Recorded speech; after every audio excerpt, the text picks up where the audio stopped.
if you look at the derivatives, the whole of the derivatives industry, if I can call it that, it's all about creating artificial supply. Just look at silver. Look at what's happening in various other commodities. That is coming to an end because people are trying to get out of derivatives into the real stuff. The problem is that the ratio of derivatives to real stuff is like hundreds to one. So how do you cannibalize long positions hundreds of times more than the available amount of the underlying commodity? How do you churn that into the underlying commodity? Well, I mean, the only thing that can happen really is one of two things. Either the derivative concern collapses because it's valueless, because it can't be transferred into the real stuff, or the price of the real stuff has to rise to the level where conversion demand from derivatives into the real stuff is actually satisfied. And what level is that? I mean, if you look at silver, is it 100, 200, 300, 400, 500? Who knows? We don't know. When it comes to silver, well, all you need know is that, well, rather like gold, I mean, China rapidly invested in gold mines. So the result was that for the last 15, 20 years, she's been the largest gold miner by output in the world. But this is a small part of what she's been doing. She's also been importing doré from elsewhere, refining it and hanging on to it. And we know how she's absolutely drained Western vaults of their gold. And the same is true of silver. The way she worked silver was somewhat differently. She's now the second largest silver miner in the world. She's been importing silver doré and refining that. I mean, even Mexicans' silver doré has been going over there. And on top of that, she's been refining non-ferrous ores, which contain silver. And something like 60% of the world's silver, remember, comes from, as a byproduct of refining non-ferrous ores. So she's been doing that too. She's accumulated a huge, huge quantity of silver, the amounts of which we just don't know. But this has been a policy that she's been doing while suppressing the price until literally, I suppose, around about September last year. At that stage, you had the sort of the spat with America over rare earths. And silver, as a critical mineral, was also part of that policy. Not directly, but indirectly. I mean, what followed the rare earths, clampdown on rare earths exports, was obviously a licensing situation which applied from the beginning of this year, which gives the state greater control over how much silver actually goes out to the West. So we have a situation where we've got a market crisis now in silver because silver is a much needed industrial metal as well as a metal which is attracting investment interest. And so consequently, people are turning to derivatives, trying to turn those derivatives into physical metal. And of course, the mountain of derivatives is infinitely larger than the amount of silver available. So the idea that, if, let us say, you've sold short in the forward market or on COMEX, and, you're going to be in a position where you're forced to deliver, where the hell do you get the silver from? This is the problem. And this is why you've got the hiatus in Western capital markets. Alasdair Macleod just dropped 3 bombshells that the financial media will never tell you. First, China has been secretly stockpiling gold and silver for years. We're talking tens of thousands of tons, and they're now aggressively dumping treasuries and banning crypto. Second, he believes they're preparing to back the domestic yuan with silver while using gold for international trade. Third, you don't actually own your mining stocks. The system owns them. You have an obligation. And when this system fails, that obligation is worthless. The last metallic standard which China had was actually a silver standard up until 1935. Now, this means that the domestic users of yuan are familiar with silver as backing for the currency. Now, she's got enough gold and enough silver to ensure that a ratio between the two will stick. So that way she could actually secure the domestic yuan against silver.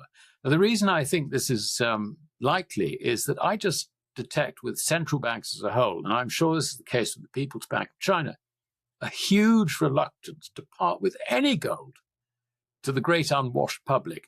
So, the idea of, let's say, the post-Napoleonic War gold standard in the UK, where you could exchange £1 for one sovereign at the user's option, at your option. I think we're a long way from that. And I think that the first cut on this is going to be, we want to try and do this at an institutional level because we can control things a lot more rather than do it on a public level. So I think the public will probably have their domestic yuan secured by silver.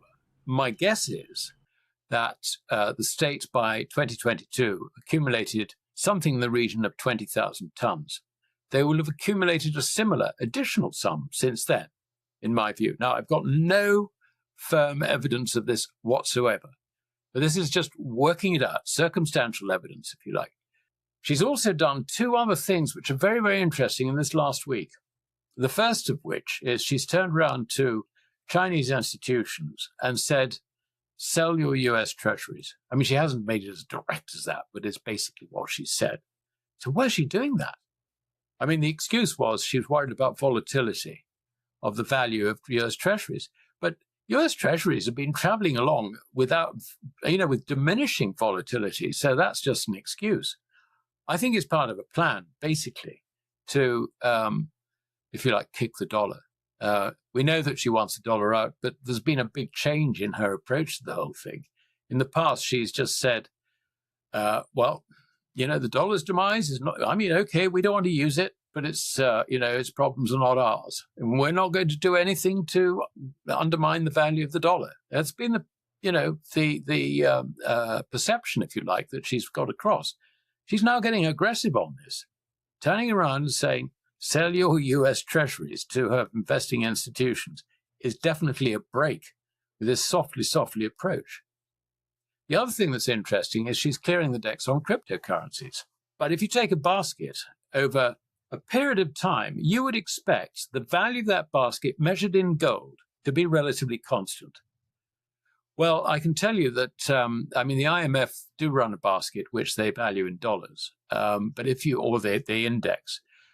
But if you take that back to where gold was in the year 1900, when the Gold Act came in, securing the de facto gold exchange rate of 20.7 de jure, as it were, so that it became law, then compared with that, if you look at this basket of metals, they're roughly at 20% of where they should be. In other words, they have fallen about 80% measured in gold. Now, some of that, you would argue, is because the gold price has risen. But why has the gold price risen? The gold price has risen because the purchasing power of dollars is going down, and it's going down a lot more than the CPI or whatever other, spurious measure you might try to use. What that means is that with a collapsing dollar, not only are you going to see that basket of commodities rising against gold, but it's going to be rising even more against a dollar with a falling purchasing power. So this means that we are on the verge of a huge, huge rise, if you like, in dollar terms, of base metals. So I would say if you're going to buy mining stocks, then try and get certificates. Try and actually be direct ownership of certificates rather than relying on a counterparty in the middle who legally are owners, if you like, with an obligation to you. They're owners of those shares and they can use them for whatever they damn well want. And this is, we're looking at a scenario really which applies when things really do go wrong. You've got to protect yourself from that as well. It's not just a question of saying, well, I think this is cheap, so I'm going to buy it for whatever reason. No, you've got to look at the system and see whether the system is going to default on you as well. If you own mines, you've got counterparty risk. You've got a management that's meant to deliver you an income and earning stream as a shareholder. But you don't even have that half the time, because how do you hold your shares? They're in certificateless form. What that means is that there is another party in between you and the company, the mining company. So the responsibility for the mining company is not to you, but it's actually to, say, the DTC, or in our case, Euroclear. And they can use your shares as collateral in a meltdown in order to save the system, themselves, in other words.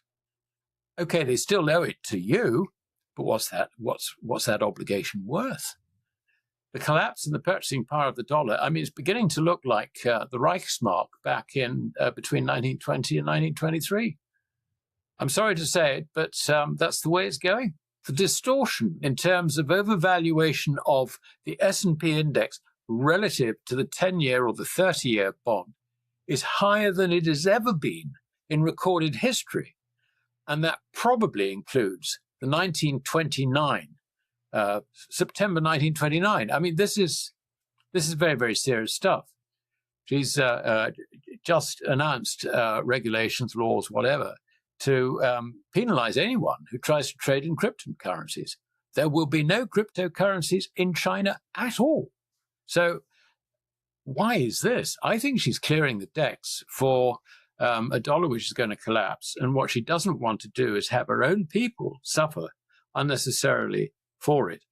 She will secure the value of the yuan, certainly internationally, through moves which she brought about in the second half of last year, opening a vault in Hong Kong, opening a vault in Saudi Arabia, making gold exchangeable for yuan, and she will fix a rate at some stage. I wouldn't mind betting that that rate will be fixed for international trade settlement purposes. So it'll be like a sort of Chinese version of Bretton Woods Mark II, if you like. What she does with the domestic economy, I don't know, but I'm sort of theorizing hugely here. I mean, obviously, we look at the geopolitical situation. We look at Ukraine. That's just getting worse and worse for the Ukrainians. We're killing. It's us who's killing the Ukrainians. Make no mistake about it. The West does not want to give in to Russia. Now, I think that President Trump is taking a different view on that, and good for him. I hope he is. I mean, there's a lot of propaganda that suggests that he is. Whether it's propaganda or true, we never know. But the European leaders, I mean, my God, I mean, they're not fit for purpose. They seem to want war against Russia, and this is just nonsense. And then, of course, you've got the Middle East with the Israelis, I think, getting themselves into a real twist over Iran.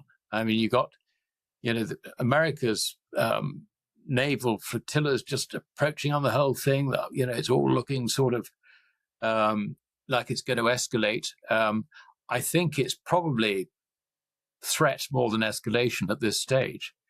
But the Iranians have said quite clearly, look, if America attacks us, we'll attack Israel. And Israel basically wants to stand back and not get involved. But on the other hand, Netanyahu is going over to America to say, come on, we've got to, try and find a way out of this, I think.